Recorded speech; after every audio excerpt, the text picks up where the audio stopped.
òkè ọya nírú àwọn wàhálà báyìí tí ń ṣẹlẹ̀ tó jẹ́ pé lọ́kàn wa kò ní túmọ̀ kankan dandan ẹni àmọ̀rí ìbá àkú la fi ṣe ṣùgbọ́n báyìí tó ti dé sàkánì wa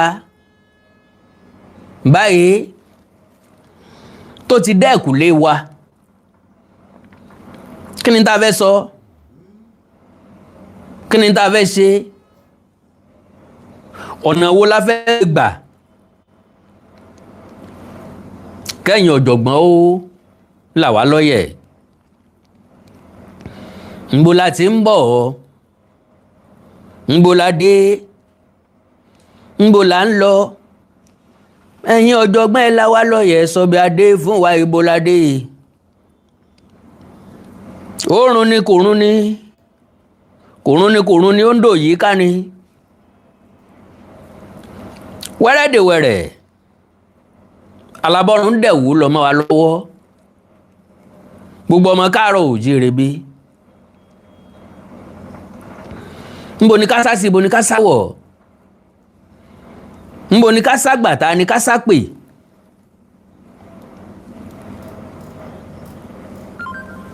ta ni ká sátọ̀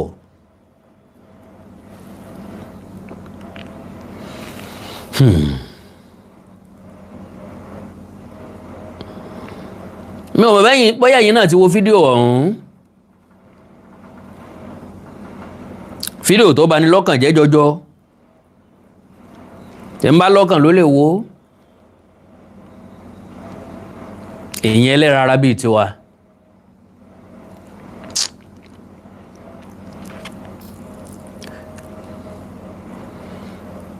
ta ló mẹni tí ó kàn lọ́la tẹ́ni tó dé la rí o tẹ́ni tí ń bọ̀ àmọ́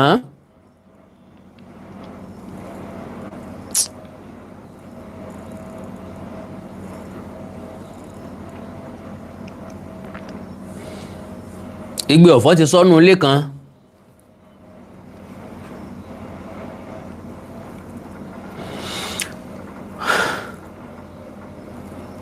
ń bọ̀ láti bẹ̀rẹ̀ gan wọ́n ṣẹlẹ̀ lókè ọya a ní àrà tó bá wù wọ́n kí wọ́n mọ fira wọn dá pé Gàmbàrí pa Fúlàní kò lẹ́jọ́ nú kò sẹ́jọ́ ń bẹ̀ ẹ̀kúlé wa lélẹ́yìí ìpínlẹ̀ Ọ̀yọ́ for that matter wọ́n kó ọmọ iléèwé mọ́kàndínlógójì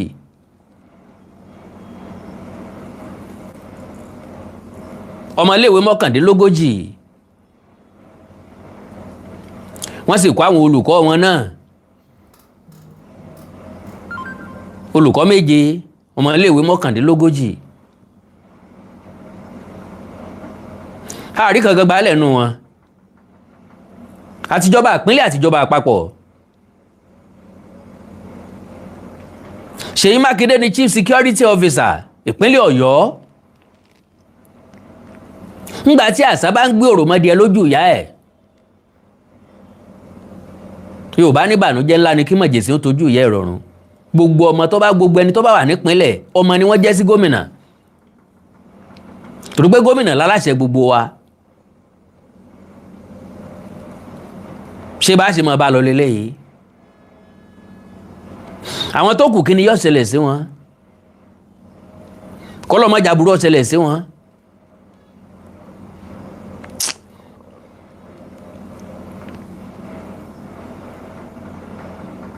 àwọn tó kù ó ti kú sára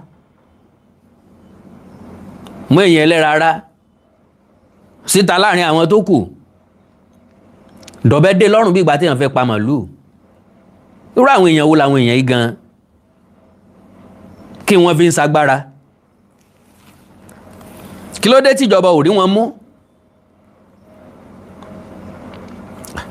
because ó jẹ́ kàyéfì fèmí náà ó kí ló dé tíjọba ò rí wọn mú kí ló dé tíjọba ò rí sẹ̀rí àdá fún wọn ṣé bá ṣe mọ́ ba lọ leléyìí nínú ìlú tọ́lọ́ba tó níjòyè nínú ìlú tá a ti ní gómìnà tá a láàrẹ tá a láwọn ministers tá a ní senators house of rep members ọmọ ilé ìgbìmọ̀ aṣòfin ìpínlẹ̀ àtún láwọn local government chairman. ṣé bá a ṣe mọ̀ bá lọ lélẹ̀ ìṣá.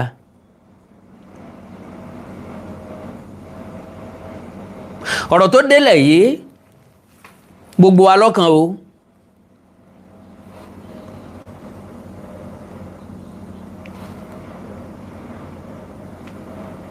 ẹni ó bá sọ pé kọ̀ọ̀kan o.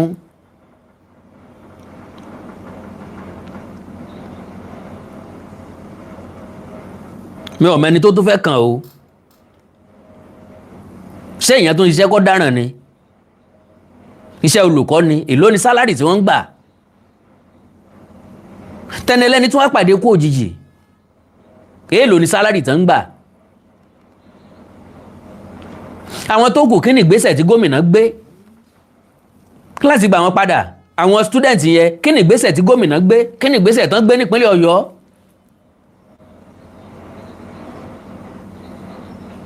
ta làwọn tó jí wọn gbé get back sí ta ni wọ́n pè ta ni wọ́n consult èsì kí la fún wọn ìgbésẹ̀ wo la gbé ǹjẹ́ àti ẹ̀ níta rẹ̀ mí èèyàn ṣá. ok wọ́n láwọn security agent ń gbégbèsè àwọn yẹn lu explosive láti kọlù wọn àwọn security agent tán làwọn ń wá àwọn èèyàn lọ àwọn náà tún ti fara pa yánnayànna báyìí àti wá ṣe léyìí orin kí lákọ̀ sí gbẹ̀du kéèyàn ó dẹ̀ rí ọ̀bẹ kéèyàn ó dẹ̀ rúkú tí ó pa kọ́ mọ́ lè jàǹpata kọ́jọ̀wọ́ ẹ̀mí ẹ̀fọ́ lọ́hùn irú ikú oró wo la fi ń para wá Nàìjíríà àwọn tó ń pààyàn yìí kí ni tán fẹ́ àwọn tó ń jìyàn gbé tán jìyàn kó ṣé wọ́n kàn ń jìyàn gbé for the sake of jíjí ni gbé lásán ni kí ni motive wọn behind it. ẹjọ́ tó dé ọlọ́ọ̀bá gbé program yìí bóyá yóò dọ́dọ̀ àwọn aláṣẹ wa because tán bá pè nǹkan kàyéfì mi rí kàyéfì mi tó tún jẹ́ lè lọ Òkè Ọya ló ti ń ṣẹlẹ̀ tẹ́lẹ̀tẹ́lẹ̀. God bless you sir, God bless you ma, welcome. Òkè Ọya ló ti ń ṣẹlẹ̀ tẹ́lẹ̀tẹ́lẹ̀ tá a ti ń rí tá a ti ń wò ó tá a ti ń gbọ́ àwa ń pé kọ̀ọ̀kan wá pé Gàmbàrí pa Fúlàní ni kò sẹ́jọ́ ń bẹ̀ irin tó bá wùn kan mọ̀ fira wọn rọ ìpínlẹ̀ Ọ̀yọ́ leléyìí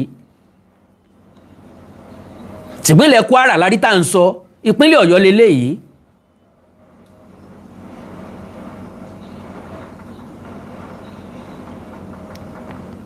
Níbo la ń lọ báyìí?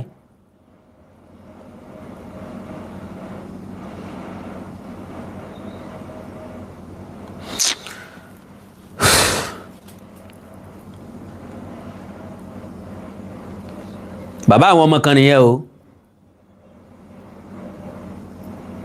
Ọkọ àwọn ìyàwó kan nu, breadwinner family kan nu. Iṣẹ́ òjọ́ ẹ̀ ló bá lọ. Bàbá ti máa súnmọ́ retirement. Kí ni gọ́ọ̀mẹ̀ntì ó ṣe fún family ẹ̀? Àti tìpínlẹ̀ àti tìjọ ti tapapọ̀. Kí ni wọ́n ṣe fún family ẹ̀ báyìí? Bàbá ò kọjá yìí. Wọn ò jí gbé lọ́nà oko, wọn ò jí gbé lọ́nà odò. Ẹnu iṣẹ́ ni wọ́n ti gbé.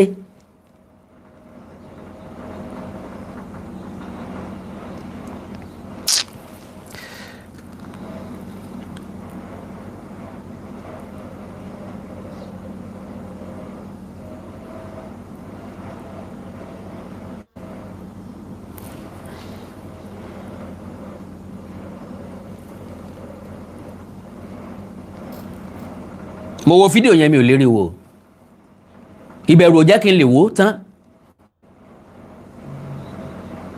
mi mọ̀ bẹ́ẹ̀ ṣe máa fail mo báwọn èèyàn kan ṣe ń ṣe nǹkan mi mọ́ bọ́n ṣe ń ronú nígbà tí wọ́n wá pa máa yẹn nísìn kí ni tí wọ́n fẹ́ gbà ń bẹ̀ very very sad indeed. ẹ mọ káàrí èèyàn mọ gbọ̀n bí ara ọmọdé káàrí èèyàn mọ shake.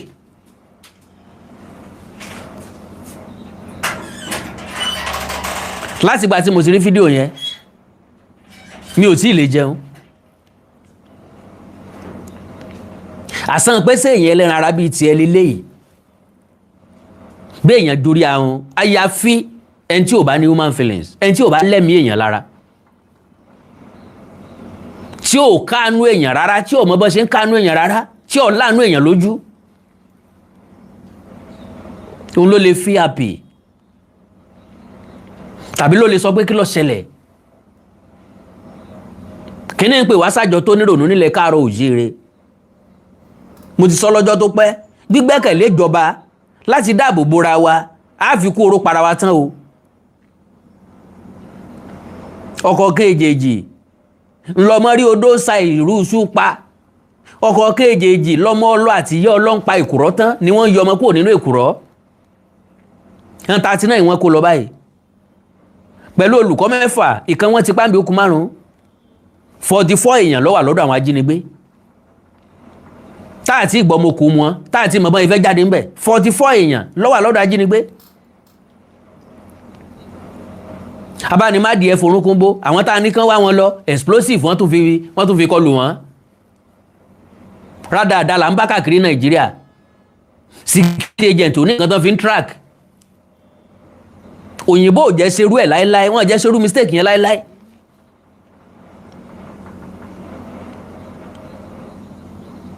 Amẹ́ríkà ju àdó olóró sí Nàìjíríà láti orílẹ̀-èdè míì, wọ́n ní láti Spain ni wọ́n ti jù. wọ́n dẹ̀ débi tí wọ́n ràn gangan. oríṣiríṣi drone làwọn òyìnbó ní. èwo làwárí rà ń bẹ̀, èwo làwárí ṣe ń bẹ̀. owó táwọn tó wà ní gọ́ọ̀mẹ̀ntì fẹ́ kó jẹ ni wọ́n lé káàkiri. ààrẹ tí Seyi Makinde fẹ́ dà ló tún wá káàkiri, ikú ní tẹ̀dá lọ́rùn. ògúndà kan kò ìtàn ó lò ògúndà méjì, oúnjẹ kan lẹ́nu kò tí ì jẹ́ tán, ó tún ti ń lépo mi, ó fẹ́ jà rẹ̀. ọjọ́ wo lẹ̀dá fẹ́ sinmi, ọjọ́ wo lẹ̀dá fẹ́ nítẹ́ lọ́rùn.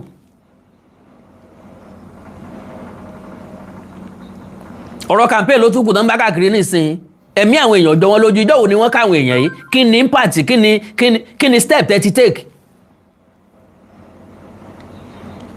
kí ni ìgbésẹ̀ tí gómìnà ti gbé. ṣé náà ni tàwọn security agent tó lọ yìí.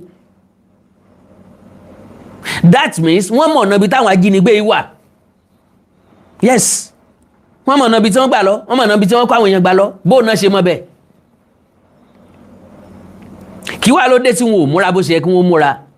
chief security officer ìpínlẹ̀ àwọn gómìnà wa ni.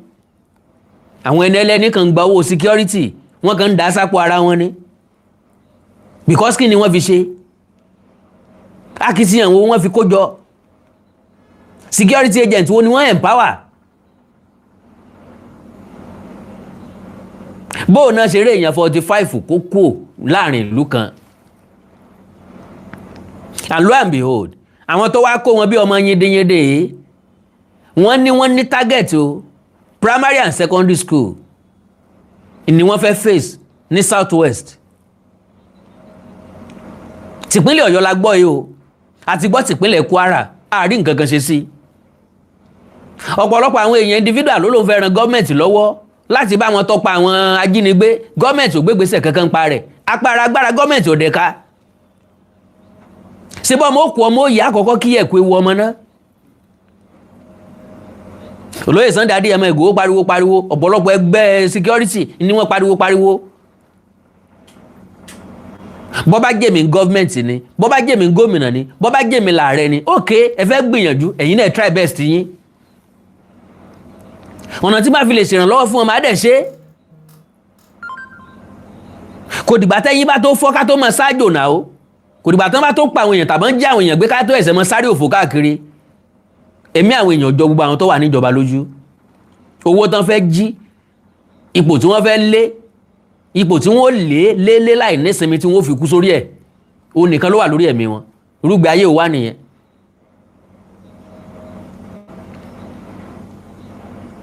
tíṣà yìí ò kọjá yìí ẹ̀ whatsoever.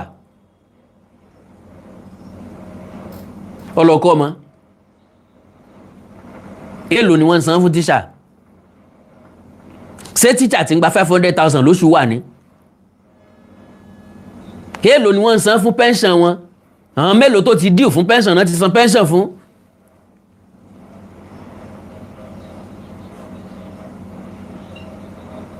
n táwọn gọ́ọ̀mẹ̀ntì mọ̀ ní láti báyàn kẹ́dùn. Bọ́lá Tinubu sọ wípé wà barbaric, wọ́n láìkì òyìnbó tí ò nídìí, àwọn gírámà wèrè tí ọ̀láǹfààní kankan tó fẹ́ ṣe wá, ọmọ mẹ̀kúnnù náà ní forí kó.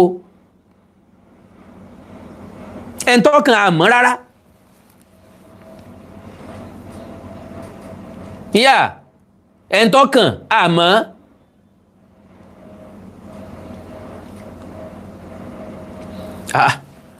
Ìròyìn tó tún tẹ̀mí lọ́wọ́ lọ́sàn-án òun náà ni wípé káwọn èèyàn kankan mọ́ gbọ̀nà sẹ́yìn s'Ógbómọ̀ṣọ́. Breaking news náà sẹ́ndì ẹ̀ sí mi. Strict warning to the general public, kindly avoid Ìsẹ́yìn Ògbómọ̀ṣọ́ Adébáyọ̀ Àlàó Akálà highway presently. Níbo wá ní ká mọ̀ gbà nígbà tí gbogbo ọ̀nà bá wà forbidden fún wa láti rìn nílẹ̀ Yorùbá, nílẹ̀ Káàárọ̀ Oòjíire, sẹ́rí ibi tá a bá yí ara wa dé, ẹ̀rí ibi tá a bá dé, ẹ̀rí ibi tá a sún sí, ẹ̀rí ibi tá a ti bára wa. How do we face this? Ká dúró de gọ́fúnà náà, ká dúró de president náà. Kí ni president tó ṣe fún wa? Ẹ̀mí tó ti bọ́ yìí ń kọ́. Kọ́lọ́ mọ́ jẹ́ mi ò tún bọ́. Kọ́lọ́ ó tó kó àwọn tó kù yọ. Ẹ wòye inú ilé tán ti ń ṣọ̀fọ̀ lọ́wọ́ báyìí. Gbogbo àwọn tí wọ́n jí ọmọ wọn kó, kò sẹ́lẹ̀ tó sinmi nù, kò sẹ́lẹ̀ tó ní sinmi nù wọn, kò sẹ́bí tí ó sùn lálẹ́ inú wọn. Àyà wọn mọ̀ já. Àdúrà wọn mọ̀ gbà, ikú tó pe léwúrẹ́ kọ́ mọ̀ paládìẹ. Ntọ́sẹlẹ̀ sí tíṣà kọ́ mọ̀ ṣẹlẹ̀ sáwọn tíṣà tó kù. Ntọ́sẹlẹ̀ sí tíṣà kọ́ mọ̀ ṣẹlẹ̀ sáwọn akẹ́kọ̀ọ́.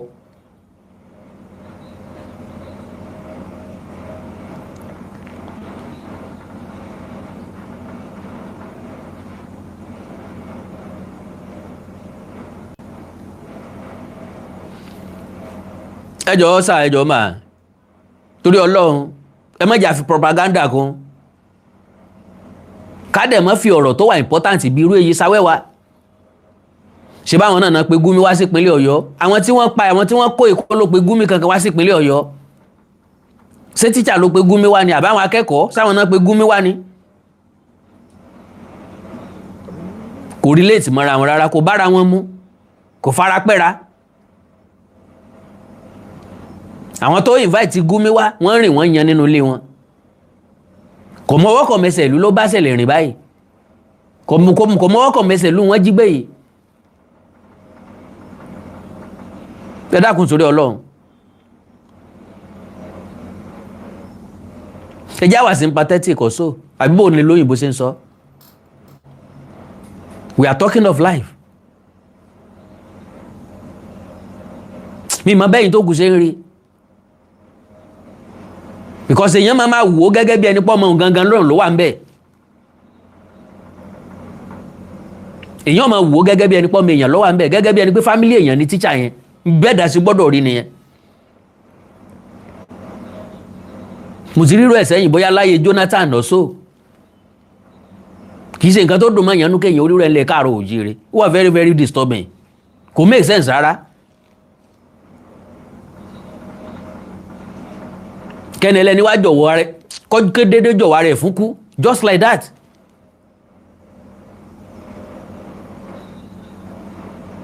Kọ́ gbẹ̀nà ọ̀nà àti jẹ́ kó dèrò ọ̀run. Ǹṣẹ́ ọ̀jẹ̀ ló wá lọ. Bí ó bá lọ bí iṣẹ́ wọn ó fún query. Bọ́ bá lòun lọ bí iṣẹ́ ńjọ́ náà ńjọ́ tí wọ́n jí wọn kó iní ìsìn wọn ní bóyá ti negotiate pẹ̀lú àwọn ajínigbé ni, bóyá ó mọ̀ ń pa ẹ̀. Ní òjò wá bí iṣẹ́. Torí lérò kérò bí ọmọ Káàárọ̀ Oòjíire ò sí. Àmọ́ bọ́n ṣe ń kásárì calculate nǹkan. Ń tó mu tí ò fi wá hun.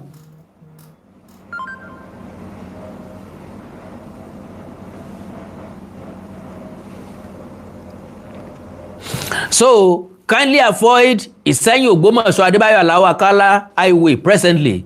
Those gunmen bandits appear in military uniforms. Please be warned. This is the fear is much on that road now. We strongly call on Nigeria security agencies, the Federal Republic of Nigeria and Oyo State government to take fast action on this issue. Deploy security personnel to the Seyi Ogbomoso Adebayo Alao Akala Highway. Increase surveillance and intelligence operation. Surveillance and intelligence operation wo la ní?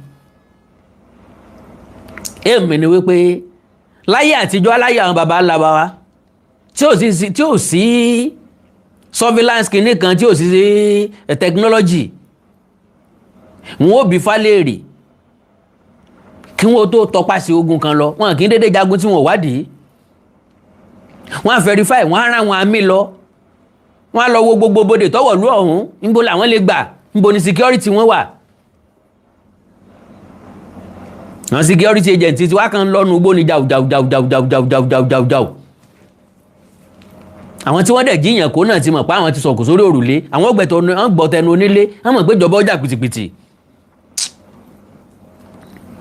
ẹ má bínú jàrí bàbá ní akánjú rojú ẹjọ́ a máa kọ́ni lẹ́nu. ìjó tó bá sì ká ní lára rádì kúkú jó ìròyìn ayọ̀kọ́.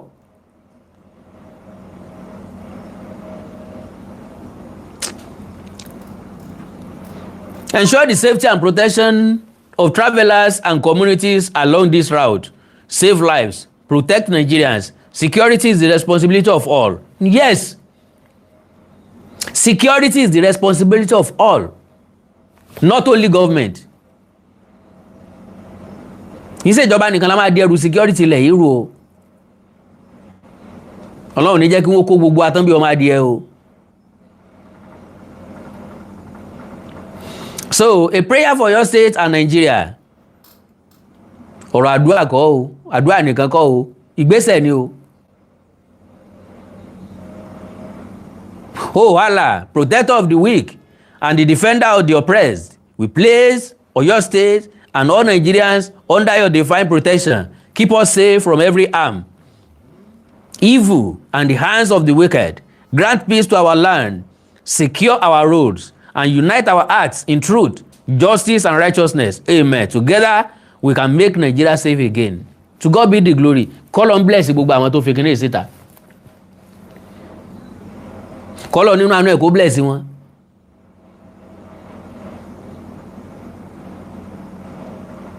Together, ńlá lè mú àlàáfíà padà wá sórílẹ̀ wa.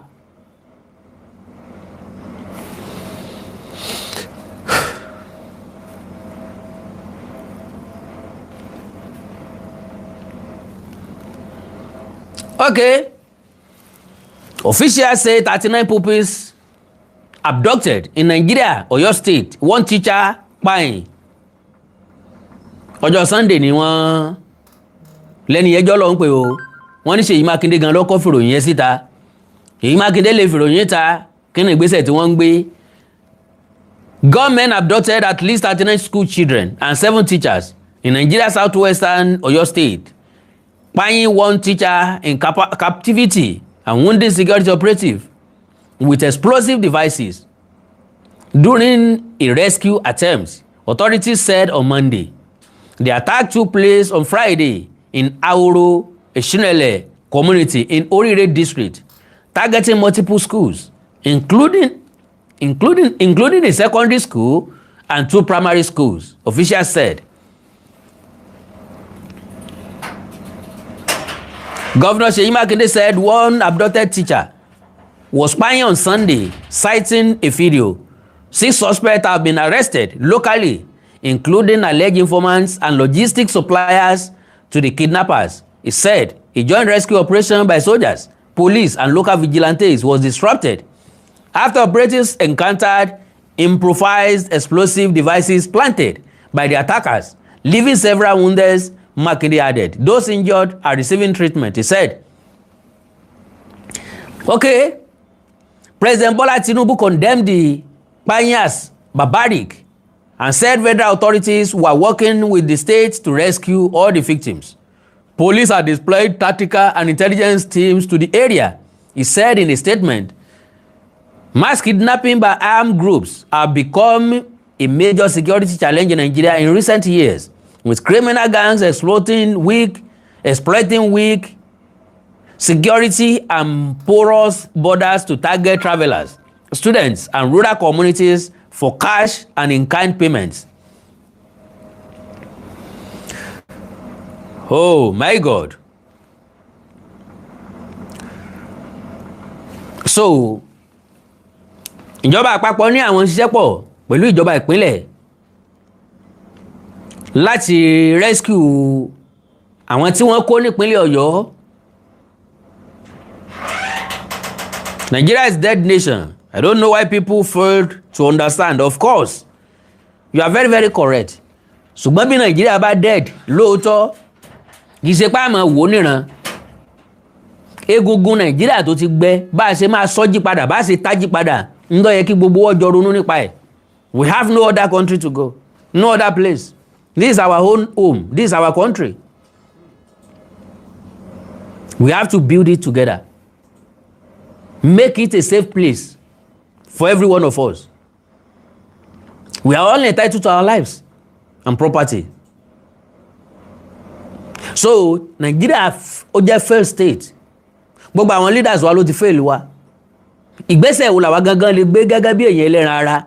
Nigeria already expired, of course. But still, àwa tó wà nínú ẹ̀ ò tí ì ṣetán tá fẹ́ kúrò níbẹ̀ o. Lo and behold. Àbá ti ṣetán ni. Sá lórílẹ̀-èdè míì tá fẹ́ pè ní tíá. Sá níbo míì tá fẹ́ sá lọ. Sá níbo míì tá fẹ́ lọ. We can't keep condemning Nigeria. No. A ní láti wá ọ̀nà tí ó fi dá tí ó fi ṣe gbé fún gbogbo wa. Ọ̀rọ̀ ìpínlẹ̀ Ọ̀yọ́ lélẹ̀ o. Akẹ́kọ̀ọ́ 39 sì wà lákọlò àwọn ajínigbé. Tíṣà 6 sì wà lọ́dọ̀ wọn. Àwọn 7 lápapọ̀ tíṣà tí wọ́n kó. Ìkan ni wọ́n ti pa ńbẹ̀ yìí. Àwọn tí wọ́n jí kó, àwọn tí wọ́n kó, ọjọ́ wo ni wọ́n ti kó wọn? Yeah, Black Monday. Ọjọ́ wo ni wọ́n kó wọn? Ńbo wọ́n kó wọn sí? Sábẹ́ òrùlé ni? Ṣé nínú òjò ni? My lovely brothers and sisters. Ó ti mọ ní ọmọ. Èmi àtẹ̀yin ó sùn sínú ilé wa lónìí. Èmi àtẹ̀yin ó sùn sínú ilé wa lónìí. Àmọ̀ daṣọ bora. Ńbo làwọn èèyàn yìí wà? That is my own concern. Ṣé inú igbó ni? Àbí inú ilé? Ṣé wọ́n láǹfààní àti daṣọ bora bíi tèmi àtẹ̀yin? Ẹni tó sùn sórí ẹni sínú yàrá ẹ̀, orí ńlá lọ́lọ́run ṣe ọ́ o. Ẹni tó sùn pẹ̀lú fọ̀kànbalẹ̀, àánú ńlá lórí gbà o. Àwọn tí wọ́n jí gbé yìí, èmi àti wọ́n mọ̀ wípé nínú àìfàyàbalẹ̀, nínú ìbẹ̀rùbojo wọn wà. Bó bá jẹ́ pé lójú wọn ni wọ́n ti pa tíṣà yẹn, àwọn tó kú wà nínú ìpayín keke lọ́wọ́ báyìí. Wọ́n wà nínú ìbẹ̀rù, bọ́n fóúnjẹ sí wọn lẹ́nu kò lè lọ.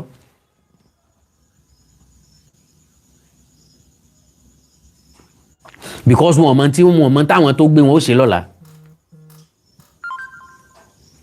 Tí wọ́n béèrè owó ransom. Wọ́n bá béèrè ọwọ́ ta ni wọ́n ti béèrè. Tí gọ́ọ̀mẹ̀ntì bá ṣiṣẹ́ ọjọ́ wo ni wọ́n máa rí wọn. Ṣébi tí wọ́n bá wọn tẹ́lẹ̀tẹ́lẹ̀ náà sì máa wà. Kí ló dé tá lè avoid tó ṣẹlẹ̀ yìí fúnra lára wa tẹ́lẹ̀tẹ́lẹ̀? Why? Kí ló dé tó jẹ́ pé ńgbà tó bá ṣẹlẹ̀ tán la tó máa ń sáré káàkiri? Kí ló dé? Kí ló ń ṣe wá? Àti kì wá nílò lọ́pọ̀lọpọ̀ gbà. Ẹjá wà ní múra sílẹ̀. Ẹ má jà dúró de government. Ìlú jìlú ká máa dáàbò bò lẹ́wà.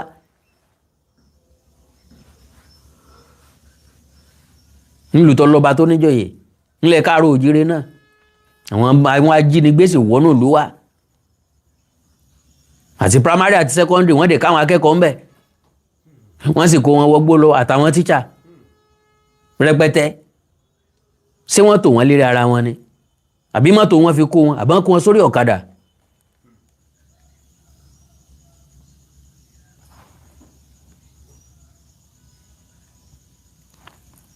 Honestly, sí ọ̀wá jọra ni. ṣé wọn ò tí ì lò wá?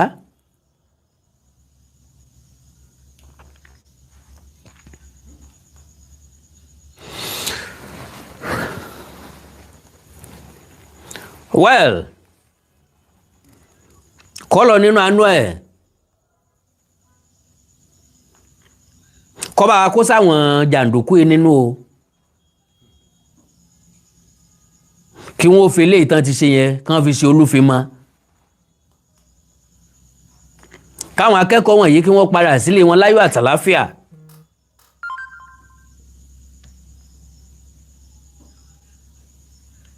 kíjọba orí wọn gbà padà láyọ̀ àtàláfíà kí wọ́n dẹ̀ rí wọn gbà pé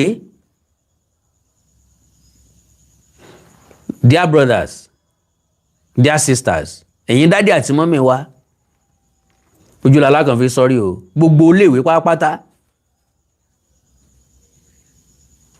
pàápàá jùlọ àwọn tó bá súnmọ́ nú gbó àwọn tó wà lábúlé ko kí wọ́n wà very very careful bẹ́ẹ̀ bá ti iléèwé báyìí tí kálukú ó bójútó mẹ́ẹ̀ for now láwọn agbègbè tí ìṣẹ̀lẹ̀ ti ń ṣẹlẹ̀ o ó máa bẹ́tà o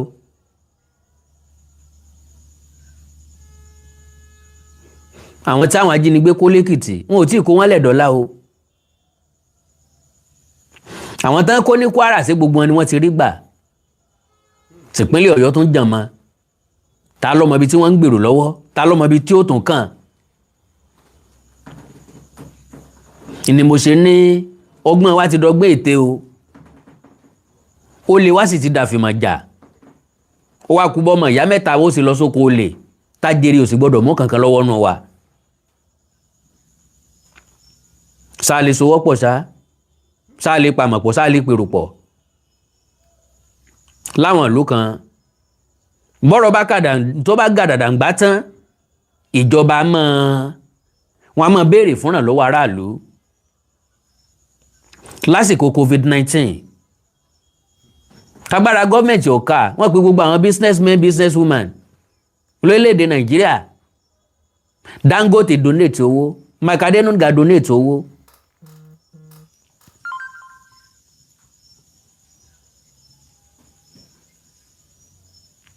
Fẹ́mi Ọ̀tẹ́dọ́lá donate gbogbo àwọn tó lówó Nàìjíríà ni wọ́n donate owó fún gọ́ọ̀mẹ̀ntì oní 1 billion oní 1 billion oní 500 million wọ́n ṣe dá fún wọn nìyẹn n tó bá mú wa tá a lè consult àwọn tó lówó lọ́wọ́ ẹ jẹ́ á consult àwọn tó lágbára náà àwọn ajínigbé yóò lórí méjì kì í ṣe pé àwọn náà lẹ́mìí kì í ṣe pé wọn ò value ẹ̀mí wọn kì í ṣe pé wọn ò du ẹ̀mí wọn wọ́n lójoojú pátán mọ́ lọ tá a bá ṣe ní ojú fún ojú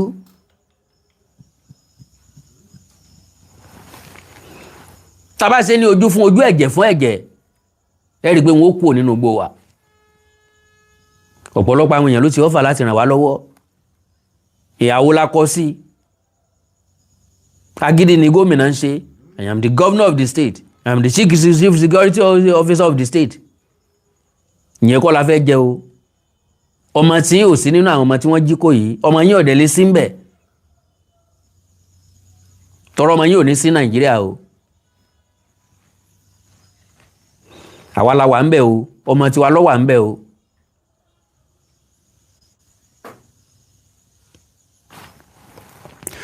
so Ọlọ́run ràn wá lọ́wọ́ o nílẹ̀ káàárọ̀ òjíire o ìjàmbá tó ṣe wá ń bẹ̀ tí ń ṣe wá ń bẹ̀ lọ́wọ́ kò mọ níwọ̀nba o ìpínlẹ̀ Èkìtì wọ́n ti pọ̀ bá o ìpínlẹ̀ Oǹdó ni wọ́n ti jí ọba gbé láàfin o ìpínlẹ̀ Oǹdó náà ni wọ́n ti pa ọba síwájú ààfin o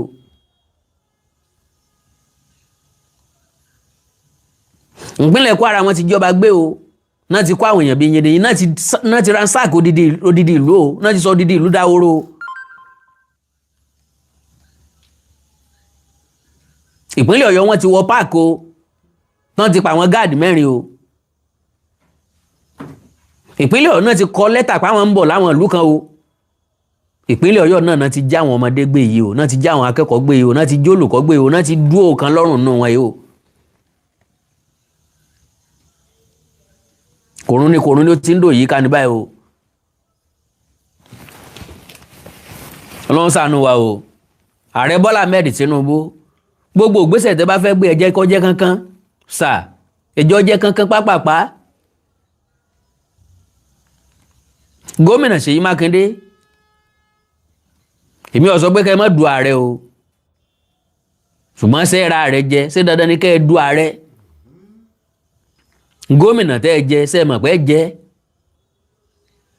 bẹ́ẹ̀ bá mọ̀ pé jẹ ṣé mọ̀ pé jẹ lẹ́ẹ̀mejì ṣé mọ̀ pé yóò dìbò fún lẹ́ẹ̀mejì ẹ ṣe first time second time kí ló dé tẹ́ wá jára sinmi tẹ́ ṣe bíi Káyọ̀dé Fáṣọlá àbí kí lorúkọ ẹ̀ járe Rájí Fáṣọlá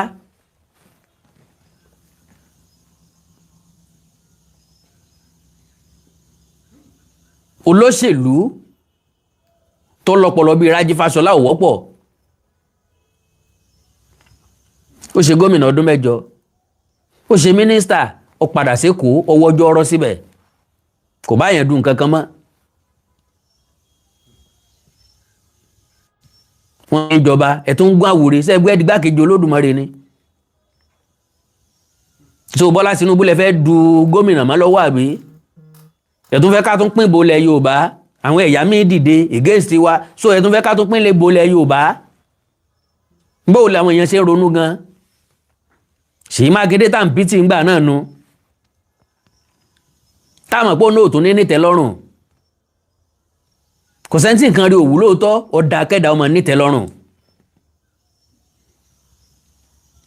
ẹ sábà wá wọn tí wọ́n jí gbé yìí o ẹ bá wa gbà wọ́n padà o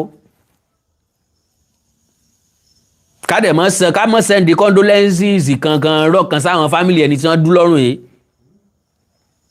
ká gbégbésẹ̀ ńlá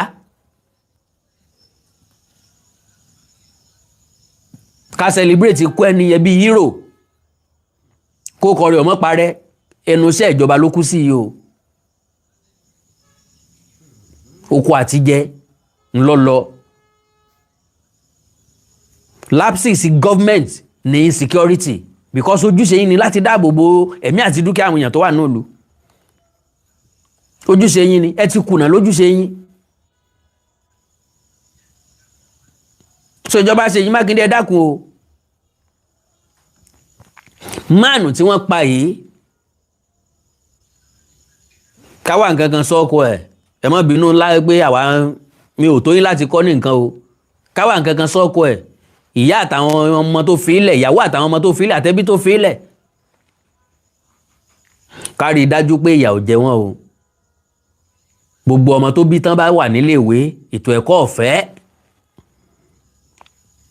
lapses gọ́ọ̀mẹ̀ntì yín ní ìṣẹ̀lẹ̀ tó ṣẹlẹ̀ sẹ́ni ẹlẹ́ni kì í ṣèjọba ìpínlẹ̀ nìkan wá tìjọba àpapọ̀ because as far as I'm concerned ọ̀pọ̀lọpọ̀ nǹkan tó lè mú yín kẹ́ ẹ fi mọ̀ páwọn ajínigbé àwọn adàlúrú yìí ń bọ̀ ńlẹ̀ lè lo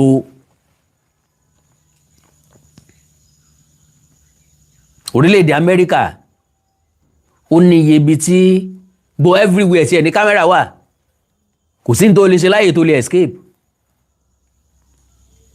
bọ́ ọ bá bojú ibì kan ló ti bò ó bọ́ ọ bá máa sí ibì kan ló ti sí kámẹ́rà máa pìkì ẹni ṣá kó o bojú jù bẹ́ẹ̀ lọ tán bá ti gbé sínú kọ̀ǹpútà wọn yóò gbé jáde nísìnyí yóò gborúkọ ẹ jáde gbogbo details ẹ àdírẹ́sì ilé ẹ yóò gbé jáde nísìnyí lamẹ́ríkà the same thing as China as Japan tó bá ṣẹ̀ lamẹ́ríkà àbí Japan àbí China tó bá lè sáré pọ̀ ló máa sáré ló fi sáré òpónà mẹ́ta kí wọ́n tó mú ẹ bí ti Nàìjíríà kọ́ o ọmọ òru làásìkà àwọn akẹ́kọ̀ọ́ àwọn tíṣà tán jí gbé tán kó yìí nìsín ọ̀sán gangan wọ́n kó wọn.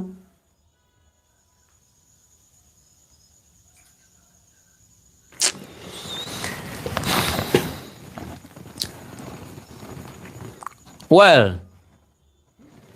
ẹ jẹ́ mọ́ lọ mi mọ̀ bóyá láwọn èèyàn tán ní gbólóhùn kan àbí méjì láti sọ sí o.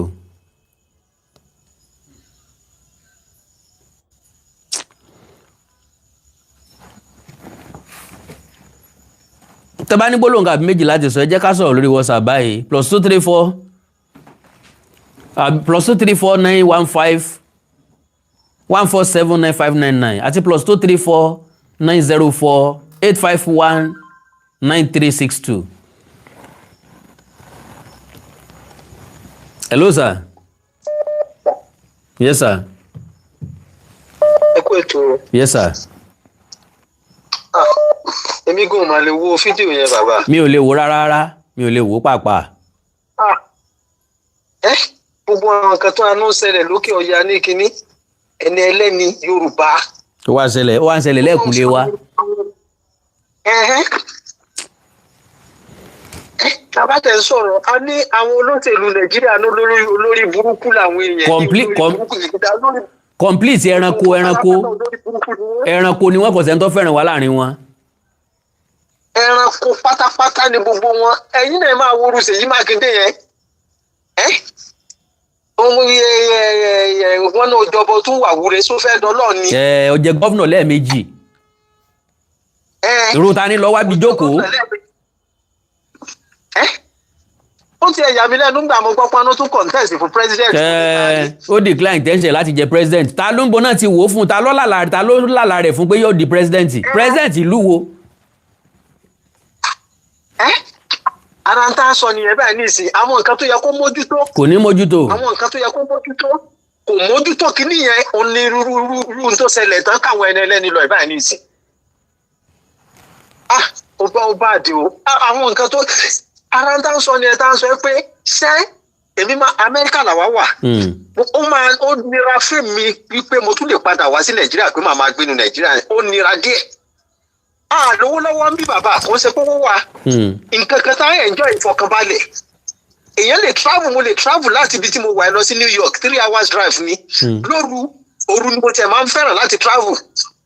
Tí táyà yín bá ní problem àmọ́ mọ́tò ní problem ẹ ti máa rọ́lọ́pọ̀ tí máa yí iná tó máa dúró sẹ́yìn tẹ́jọ́ máa gbogbo nǹkan tó bàjẹ́ lára mọ́tò tó máa sọ pé ṣé ẹni ẹ̀ tó lè wá tó mọ́tò wọ́n á bá yín pẹ́ tó máa tó mọ́tò wọ́n á wà pẹ̀lú yín wọ́n ṣe everything. Ó ní mo sọ fẹ́ nìkan tó ń sọ pé kíní kan ilé làbọ̀ sí mi oko bàbá kan tí ẹ máa ń sọ bàbá yẹn ti wà ní Amẹ́ríkà yìí over 50 years ẹ̀ẹ̀mẹ́ta tó ti lọ lé tí wọ́n ti na tiẹ̀ bàjẹ́ ní Kòròdú níbi tó kọ́lé sí ló ti padà wá síbí ló ti nílùú yẹn ò ṣe gbé ló ti ní Nàìjíríà ò ṣe gbé Ọlọ́run má jẹ́ kó ń dáràn ò lè gbé Nàìjíríà. Ní lẹ́yìn kùnlé Ṣèyí Mákindé ń bẹ̀ yẹn tí wọ́n ti kó àwọn èèyàn tí wọ́n tún ṣe fídíò ẹ̀ tí wọ́n tún dúnbú. Kí ni wọ́n pè ní chief security officer? I don't know.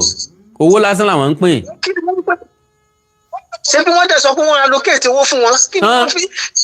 Every year náà ń gbowó. Every month náà ń gba security vote. Every year ni wọ́n gbowó. Tábà máa sọ̀rọ̀ wọn máa ní wọ́n condemn ẹ̀. Ogun tó ń lọ lọ́wọ́ ní ìran yẹn sì yìí. Ibì kan wà tá a máa ń lọ ní Navy base níbi tèmi wà state tèmi wà yìí. Ní Newport.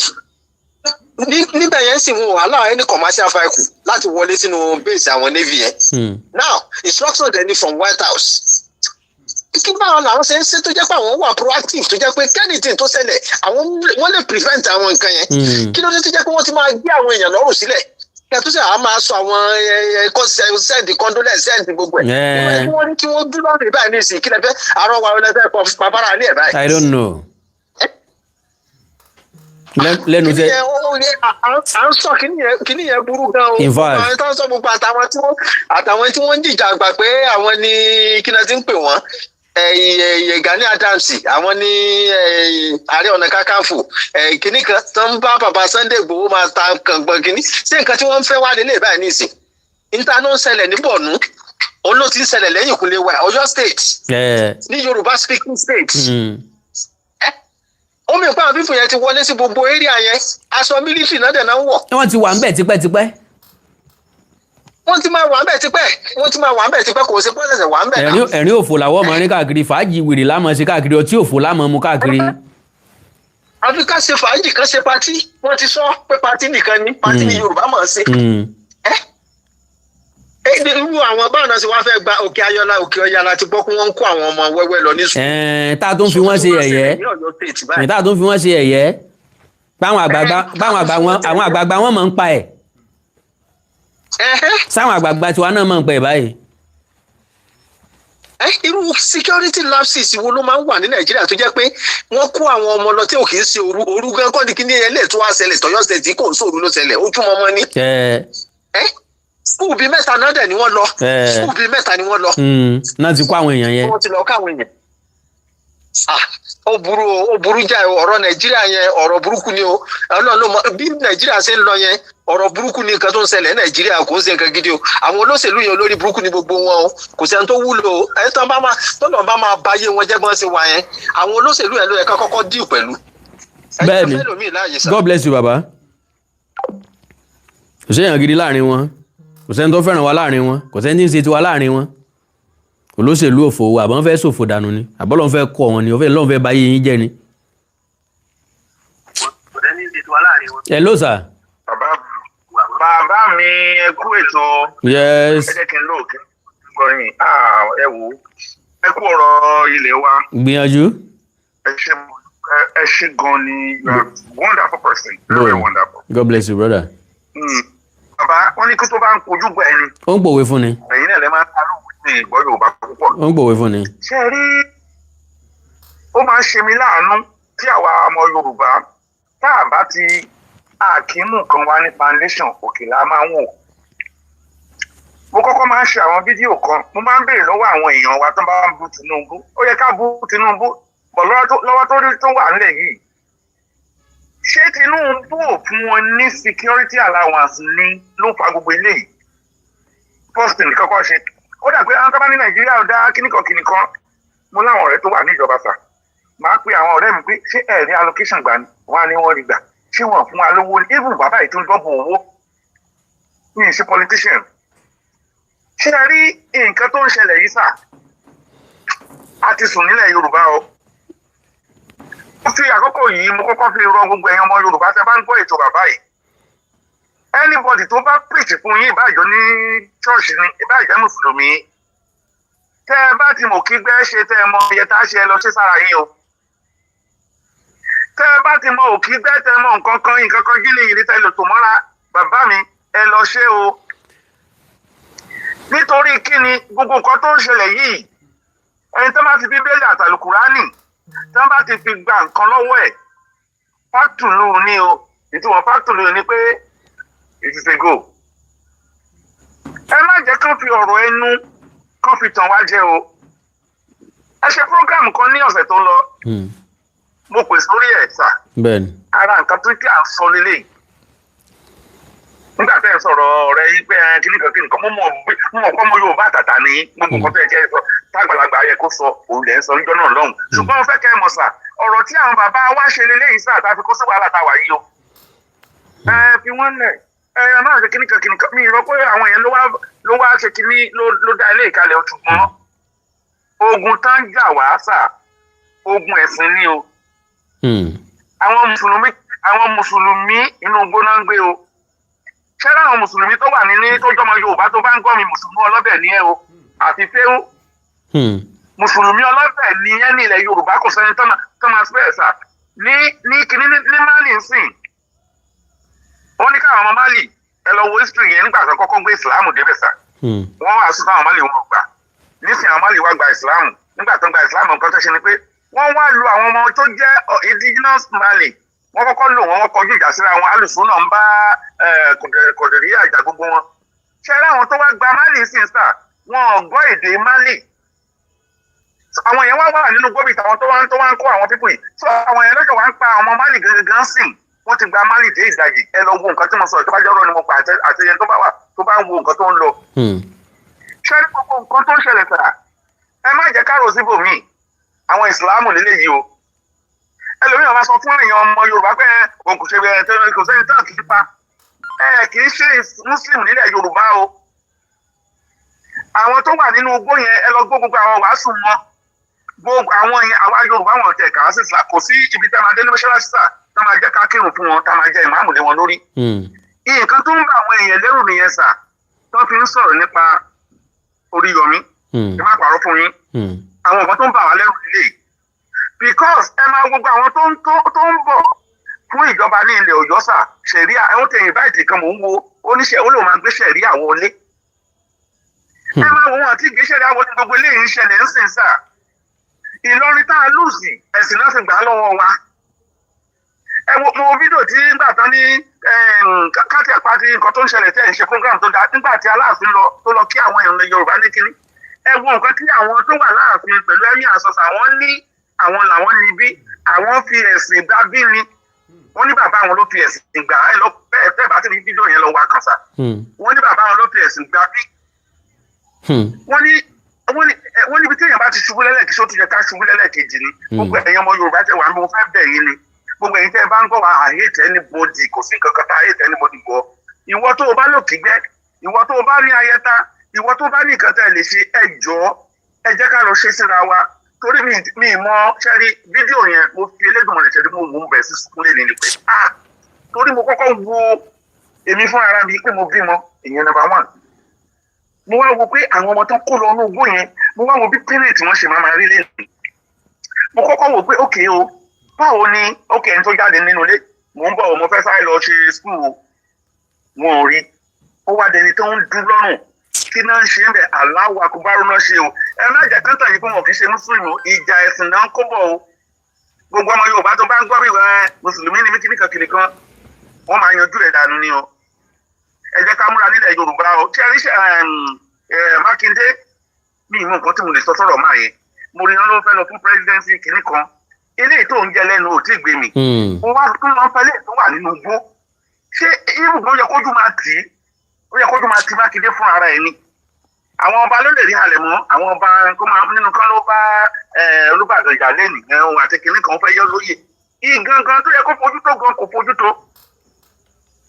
the only way out ni pé kí Gani Adams olóyè Ìgbòho kan ṣiṣẹ́ papọ̀ ẹ má jẹ́ kí wọ́n ká fàjà láàrin wọn mọ́ ẹni tó bá ń bú wọn ẹ stop ẹ èèmú kò lè help wa nílẹ̀ Yorùbá kò sí bí olóyè ṣe fẹ́ ṣe nǹkan tó bá ti bá Gani Adams ṣe bóyá Ọ̀yọ́ làwọn Gani Adams sọ̀nà tó lóye sọ Oǹdó information á lè máa kanra wọn ìlú òyìnbó tèmi ń gbé state by state tẹnìkan bá sáré báyìí fugitive ni wọ́n ti ok ẹnìkan bọ̀ o ibi tó lóyè bá káwọn ọmọ ogun tiẹ̀ sí á lè bá Gani Adams sọ̀rọ̀ ok ebo náà wà wọ́n wà lókè ogun ok ẹ má wọrí ẹ jẹ́ ká ṣe báyìí ẹ jẹ́ ká ṣe báyìí mi ì mọ gbogbo àwọn tó máa ń jáde tó máa ń sọ̀sọ̀kúsọ lórí íńtánẹ́ẹ̀tì yẹn lóye kíní kan mi ì mọ nǹkan tó ń rò gbé kẹ́ ká máa bára wa jà bóyá òun ló le òun náà ti pààyàn sìn mo pe gbogbo ẹ̀yàn ọmọ Yorùbá tẹ́ bá ń gbọ́ bàbá yìí ń try tiẹ̀ nǹkan tó lè ṣe ló ń ṣe platform tó lè fi ṣe ẹ jọ lágbára Ọlọ́run ẹ tó bàbá wa ẹ jọ God bless you brother God bless you brother àmín o God bless you brother God bless you brother all right brother.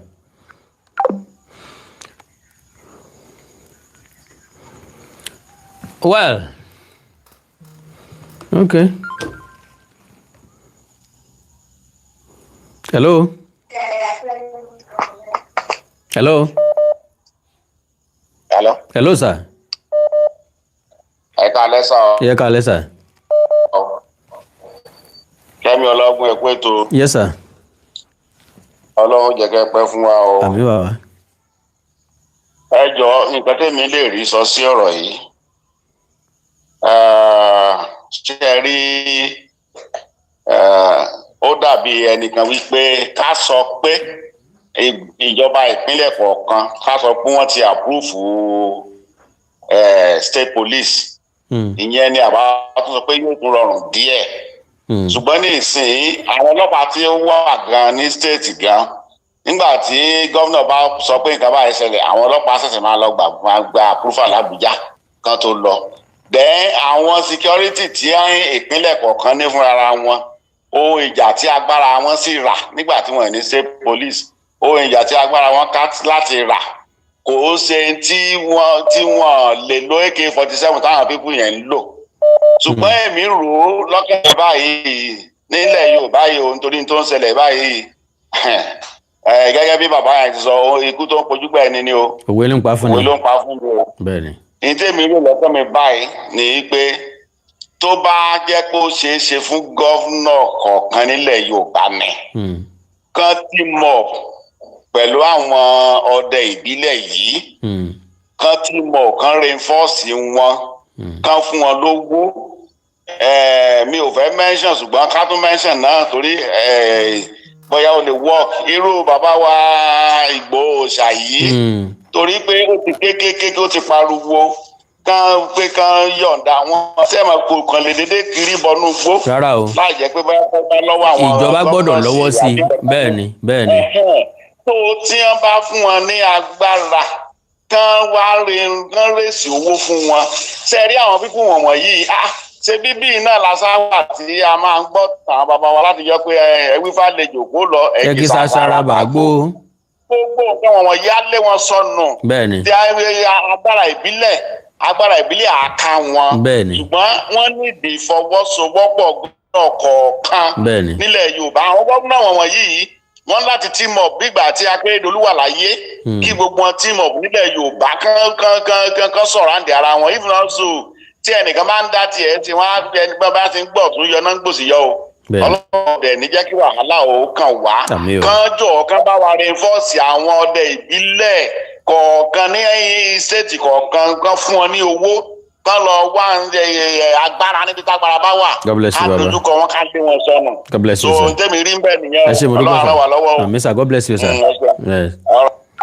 Kí wọ́n dẹ̀ ra nǹkan ìjà olóró tó kúnjú òṣùwọ̀n tí wọ́n lè fi compete kí wọ́n rà fún wọn.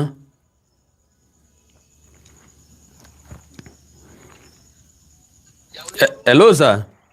tó kúnjú òṣùwọ̀n tí wọ́n lè. Hello sir ẹ pẹ̀lẹ́ sir. Yes sir. ẹ ra sir ẹ pẹ̀lẹ́ sir. Àwa ni sir. Bàbá èmi á gùn fún ẹ kí sí agbára Ọlọ́run. Àmín sir.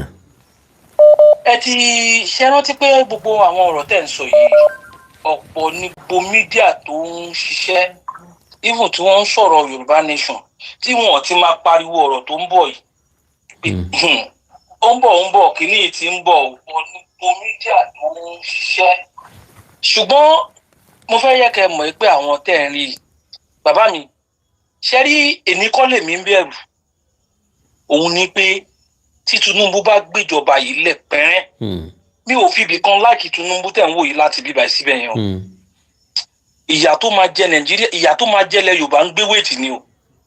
wọ́n press up lọ́wọ́. wàláì press up gidi ni o. ẹ̀bẹ̀ kan èmi ò bẹ̀ Tinubu lẹ́bẹ̀ kankan kó jọ tó bá jọ kó jọ èmi o mi mọ nǹkan tí mo lè fi gbóríyìn fún títí láéláé kókò ṣáàyọ ilẹ̀ Yorùbá kò nu Nàìjíríà kọjá bá ti wá lọ torí wàhálà tó ń bọ̀ níwájú kékeré ni gbogbo wọn ń gé ọrùn bọ́lẹ̀ yìí ó.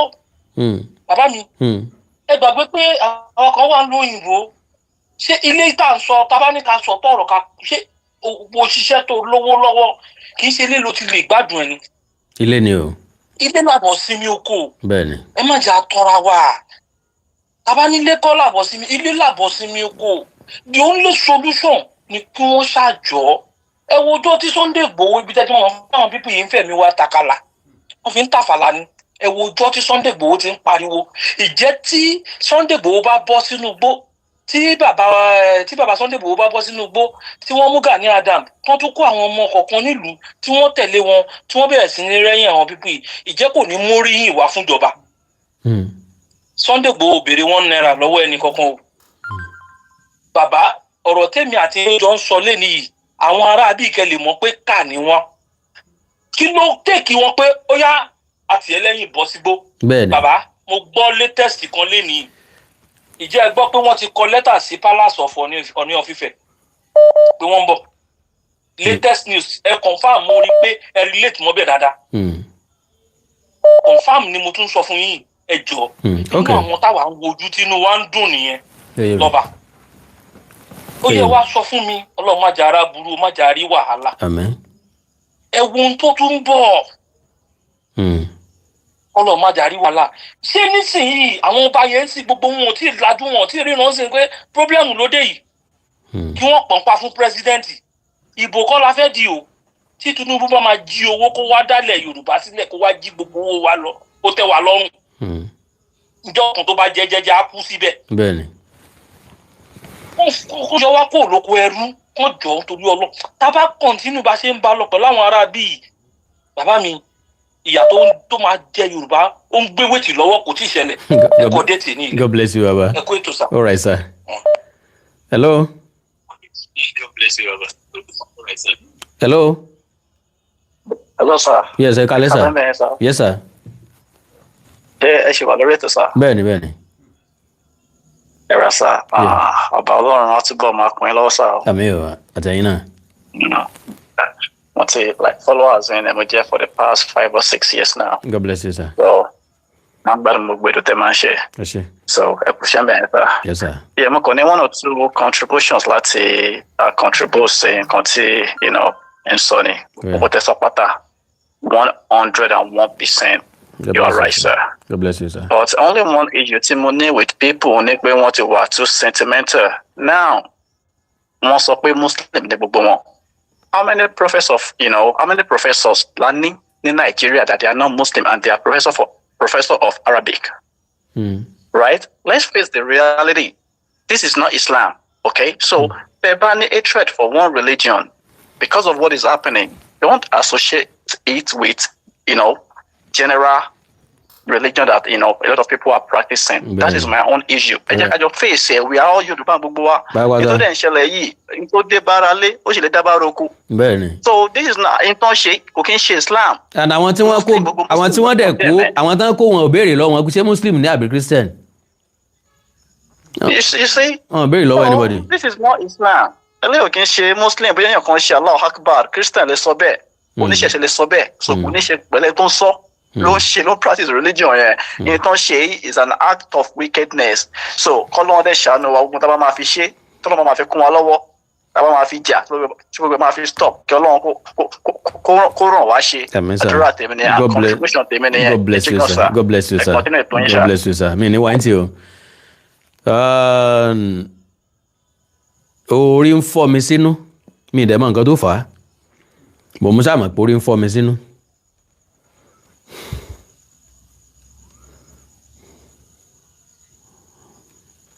Mo ráwọn èèyàn méjì kan tán ti pè mí sẹ́yìn mi mọ̀ tó ń bá rí mi pè padà kí n píìkì kí n dẹ̀ máa lọ.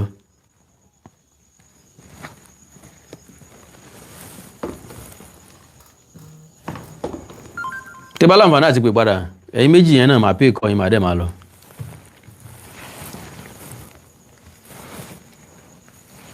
Hello, sir. Hello, Mr. Awego. Yes, sir. Ẹ kú ètò. Yes, baba. Ẹ ṣé gan ni fún ọ̀pọ̀lọpọ̀ àwọn nǹkan tí a ti rí tẹ́ ti ṣe. God bless you, sir. Ẹ jọ̀ọ́ sà, ṣe rí àwọn ọ̀gá tó sọ̀rọ̀ lẹ́ẹ̀kan yẹn tó ń dárúkọ pé security yẹn tó ń dárúkọ in connection with the governor. Mi ò mọ̀ bí Nàìjíríà náà wà tó ti sọ̀rọ̀ àbí òkè òkun. Ṣe rí ibi tọ́rọ̀ wá dé nísìnyí ó yẹ kí ká mọ̀ pé ó yẹ ká stop láti máa parọ́. This is not the time for politicking. Òfin wo ló wà nínú gbogbo constitution wa àti gbogbo administrative law wa yẹn wo ló fún governor ní agbára láti control security apparatus. Military ò sí lábẹ́ wọn, ọlọ́pàá ò sí lábẹ́ wọn, even civil defence kan common civil defence òfin Nàìjíríà ò jẹ́ kí governor lè control ẹ̀. Gbogbo aládẹ̀mọ̀ yẹn táìmù tí Sunday Igboho tó jáde tó ṣe wàhálà lórí oríṣiríṣi yẹn kí lófin tí federal government tó fi mú òfin tó fi mú kò ju wípé kò ní agbára ó yẹ kó gba permission tó dẹ̀ rí pọ́n pa àwọn èèyàn. And adúpẹ́ lọ́wọ́ Ọlọ́run pé ibi tí wọ́n ti ṣe kéèsì ẹ̀ pé kì í ṣe Nàìjíríà ni wọ́n ló jẹ́ ká lè defeat wọn because according to human rights law nǹkan tí federal government tó ń push yẹn rubbish ni ìdí nìyẹn tó fi lè defeat wọn ní Benin Republic. Now nígbà táwọn èèyàn wa tán bá ṣe sọ̀rọ̀ jáde lẹ́nu tán dárúkọ gọ́vnà nígbà tẹ̀yìn gan mọ̀ táwa mọ̀ pé kò sí nǹkan tí gọ́vnà lè ṣe for how long are we àwọn dúbò wa ń sìn ibi tó yẹ direction ibi tó yẹ ká sọ̀rọ̀ with one voice ibi tó yẹ ká sọ̀rọ̀ sí ká sọ ẹni tó wá lè bá Àbújá sọ̀rọ̀ kan bá wọn sọ̀rọ̀ nígbà tí ọmọ wa wà ń bẹ̀ sìn àwọn people yìí wọ́n ti sọ the truth is that lójú wa báyìí ṣe rí i pé nǹkan tó bà mí lẹ́rù ni pé bí Tinubu ṣe wà yẹn ọwọ́ tó yọ yẹn àwọn people yẹn gan wọ́n lè sọ̀rọ̀ àdẹ̀ kan kidnap ẹ̀ kan lè ṣe anything sí o normally nígbà tó bá fẹ́ dì pẹ̀lú ẹ tó bá wà ní power tó bá fẹ́ dì pẹ̀lú ẹ wọ́n á kọ́kọ́ máa dì pẹ̀lú àwọn èèyàn tó wà ládùúgbò especially àwọn tó wò láìgbẹ́ tara àwọn èèyàn tiẹ̀ títí tí wọ́n máa wọnú nucleus agbára nígbà yẹn wàá sì rò pé you are invisible wàá rò pé wọ́n lè mú ẹ. by the time tí wọ́n máa áńbì wọ gan wọ́n máa mú ẹ bí adìyẹ ní ìyàtọ̀ tó wà láàrin fún àwọn tí wọ́n láìkọ́ Ọbásanjọ́ no apology to you. Bẹ́ẹ̀ tí mo ní nǹkan tí mo fẹ́ sọ ìyàtọ̀ tó wà láàrin Ọbásanjọ́ àti Tinubu ó ti pọ̀ jù. Ẹ wo ìgbà tó kọ́kọ́ bẹ̀rẹ̀ sàríà yìí ní Sanfara nígbà tó bẹ̀rẹ̀ ṣebí torí ìgésì pé power wá sí south ni náà ṣe bẹ̀rẹ̀ ń gbà yẹn wọ́n bẹ̀rẹ̀ sí ayé Ọbásanjọ́ ní penal code ló gbé wọlé náà penal code ló wà nínú constitution wa pé fún àpẹẹrẹ ọba ó lè bá olè wí ó lè bá àwọn èèyàn wí penal code nìyẹn ibẹ̀ náà gbà wọlé náà táwọn náà ti dẹ̀ sọ pé òkè penal code wà náà jẹ́ ọ̀dẹ̀ gbé sàríà wọlé ẹni àkọ́kọ́ tán kọ́kọ́ dá ìjọ sàríà fún gbà yẹn university mo wà medical school ní medical student ní nígbà yẹn Ọbásanjọ́ make announcement nígbà tí adájọ́ sàríà yẹn tó dá ìjọ yẹn tán Ọbásanjọ́ make announcement ó ní pé as long tóun bá jẹ́ president Nàìjíríà wọn bí bàbá ńlá ní bọ̀dìdá láti sọ madam yẹn lókùúta pa títí dé nílé ní ọmọ Fúlàní yẹn tàbí ní Sanfara ó wà láyé títí dé nílé ní àwọn ọ̀rẹ́ mi àkàn sọ̀rọ̀ lọ́jọ́ àwọn máa ń sọ̀rọ̀ wọ́n ní bàbá Ọbásanjọ́ dídí stage ó ṣẹ̀ṣẹ̀ àwọn sójà sáàrin bẹ̀rẹ̀ pé tó bá bí anybody dá pé kó sọ anybody lókùúta pa ní Sanfara títí dé ní ilé ní àwọn Haúsá wọn lè dánwò ẹ wo nǹkan tó ṣẹlẹ̀ ní Òdì village nígbà táwọn ọmọ bóyá ọmọ Ìgbòdì àbẹ̀wò ní tán pa sójà ẹ wo nǹkan tí Ọbásanjọ́ ṣe fún wọn ìgbà tí wọ́n rí nǹkan tí Ọbásanjọ́ ṣe ẹ̀rù bà wọ́n ẹ̀rù bà wọ́n náà wọ̀ Ọbásanjọ́ máa sọ fún yín wípé òun ò kọ̀ láti kú pé ṣùgbọ́n wọn bí anybody dá àwọn bí bàbá wa bó ṣe ń form alliance pẹ̀lú ọjọ́ mélòó la ṣe gbọ́ nígbà tí kankan sọ nínú wọn tán ni pé tí Nigerian government lọ sign alliance pẹ̀lú Turkish government ẹ ṣáà mọ orí èèyàn táwọn Turkey jẹ́ àwọn eléyìí àwọn gangan lẹ́yìn Iran àwọn ló kàn nínú terrorism ìdí nìyẹn títí dìsẹ́ tí wọ́n fi jẹ́ kán wọ European Union wọn àlá wọn instead America gbé lábísà sí ọ̀dọ̀ wọn ni now that kind of country ni bàbá wa tó ń sign alliance pẹ̀lú. now àwọn èèyàn míì á máa sọ pé bàbá ẹ̀gbọ́n ọgbọ́n àgbọ́njù ló máa ń pọ̀ lọ́gbọ́n lára lọ́jọ́ tó bá máa wọ Àbújá tó máa dì pẹ̀lú bàbá yìí ó máa yà wá lẹ́nu Yorùbá máa sọ ẹkún. Ọlọ́run ní jẹ́. ẹni tó bá wà àmì ṣùgbọ́n ẹni tó bá lè ronú ẹgbẹ́ ẹni kan lọ rú dáadáa. nínú òṣèlú kan tó gbàyàn mú àwọn tó sọ̀rọ̀ àǹdẹ̀ wọn á ti dẹ́rù bà wọ́n. ok gbogbo àwọn èèyàn tó lè sọ̀rọ̀ nílẹ̀ Yorùbá wọn dẹ́rù bà Ọ̀yọ́ state tó jẹ́ strong power ibẹ̀ náà ti ń dẹ́rù bà wá sìn ẹlòmíì á sì rò wípé kíní yìí ó pe Tinubu á rò pé ẹgbẹ́ pátì kankan lè gbàbí kan àti oríṣiríṣi làwọn míì á máa sọ ṣùgbọ́n báyìí táwọn tó bá máa ṣe kíní yẹn tán Tinubu ok ẹ wo nǹkan tó ṣẹlẹ̀ lẹ́kọ̀ọ́ láìpẹ́ lẹ́nu ọjọ́ mẹ́ta yìí ẹ wo báwọn ọmọ Ìgbò yẹn bọ́ ṣe sọ oríṣiríṣi ń bẹ àwọn Fúlàní ò tí sọ̀rọ̀ ń bẹ o oríṣiríṣi náà láì rí o now tí bàbá ì bá lajú mọ́lẹ̀ tó bá ń dì pẹ̀lú wá sìn tó ń rò pé òun ṣe mí tí òun gbọ́n ni ọgbọ́n àgbọ̀njú mi ò rí ọlọ́gbọ́n kan láyé rẹ pé kì í ṣe ọgbọ́n ẹ̀ ló kó bá. aspect tí bàbá tó ṣe sójà rí tó understand àwọn Fúlàní tó understand terrorism aspect tó ti dìde tí throughout tí Ọbásanjọ́ fi parí ọdún mẹ́jọ ẹ̀ kò sí nǹkan àwọn pípọ̀ yóò lè sọ̀rọ̀ Babangida ó ń gbé ní Absalam ń gbé ní gbogbo wọn lè sọ̀rọ̀ wọn bí baba aláì níbo dídá baba wá sí baba nígbà tí baba yẹn tó lọ sí Amẹ́ríkà tó sọ fún wọn ó ní if I was ó bá wọn ṣe irun bá wọn jókòó wọn sọ fún if I was born here I will be your president. nǹkan tó ń pè ní pé èèyàn mọ nǹkan tó ń ṣe nìyẹn now àwa ní Nàìjíríà àwọn Fúlàní wọn ti bàbá yẹn láti sign security pact pẹ̀lú Turkey ó dá ẹrù ọgbọ́n ní ẹrù pé àwọn èèyàn sọ pé ó mọ̀ nípa ẹ̀mí now the same thing wọ́n ṣe gbogbo eléyìí wọ́n tẹ̀sán tẹ́lẹ̀tẹ́lẹ̀ wọn lè wọlé Yorùbá wọ́n tẹ̀sán aráàlú wọn kọ́ bẹ̀rẹ̀ ní Kwara State ṣe wọ́n wá lọ sí ìbánu ìsìn wọn ti wá wọ Ọ̀yọ́ State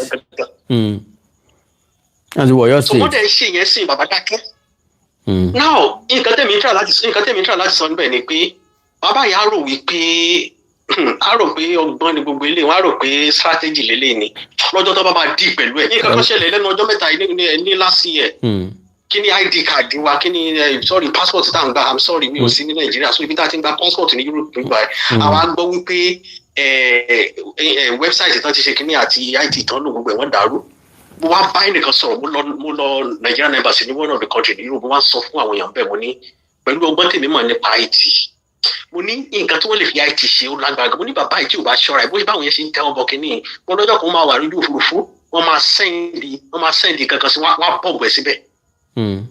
now and that is it so the truth is that tó bá rí ẹni tó bá láìkí bàbá yìí lóòótọ́ ẹni tó bá ti lóòótọ́ ẹ fẹ́ kí bàbá kó ṣe bóyá second time or anything ó yẹ kán wọ̀ ọ̀nà wọn pé ibi tán dé yìí ó yẹ kán seek help. When I say help, because we help lọ́dọ̀ àwọn èèyàn tó jẹ́ pé àwọn go like. Kan stop láti máa tẹríba fún Fúlàní náà tẹríba fún ìyàwó fúnra wọn ló máa pa ẹ wo nǹkan tó ṣe fún Abíọ́lá so ẹ ṣe God bless you, Baba. All All right, Baba. God bless you, sir. God bless you. God bless you, sir. Yes, sir.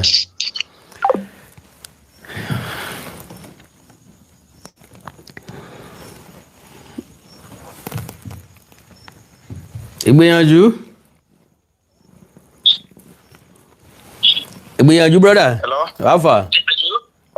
Hello bàbá mi ẹ kú iṣẹ́ ẹ kú ọ̀rọ̀ lù. Àwa ni. Jàre ẹ kí mi náà sáré dá sí briefly bàbá mi mo pààkì síbi kangan ni mo kàn gbọ́ àwọn ètò yẹn dẹ̀ ń wọ̀ mí lórí. All right. Bàbá ogun táwọn èèyàn wá sọ ọkọ náà mo kí gbogbo àwọn èèyàn mi mo dẹ̀ kẹ́yìn náà. God bless you. Ogun táwọn èèyàn wá sọ bàbá mi wọ́n rí sọ.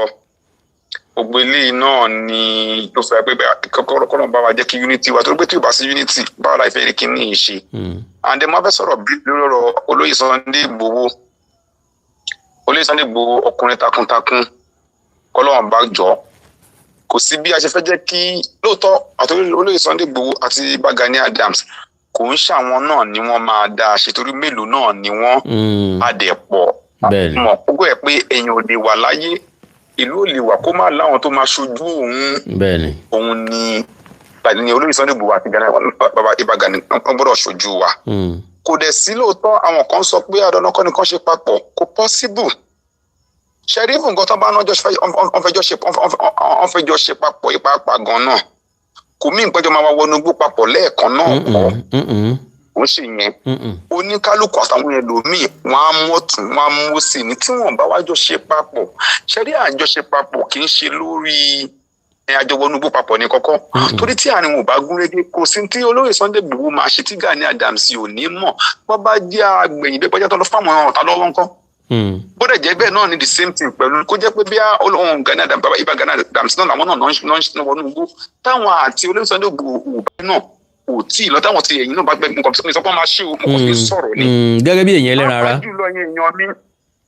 pàápàá jùlọ àwọn èèyàn mi olóyè Sunday Igboho ganṣẹ́ rí ọ̀rọ̀ pé kakàn wọnú igbó ká kó nǹkan bàbá wa sára mi ní agbára bàbá wa ò sí o ó wà dáadáa àìlọ bí ẹ̀ náà ló ń fìyà jẹ wá ṣùgbọ́n níbi táyé dé sí náà a nídìí nǹkan tó wà àwọn modernized equipment mi ìfẹ́ lo technology láti yes bí èmi àwọn nǹkan tó wà sophisticated láti fi lè kojú àwọn ará bí wọ́n dẹ̀ nídìí tactical training.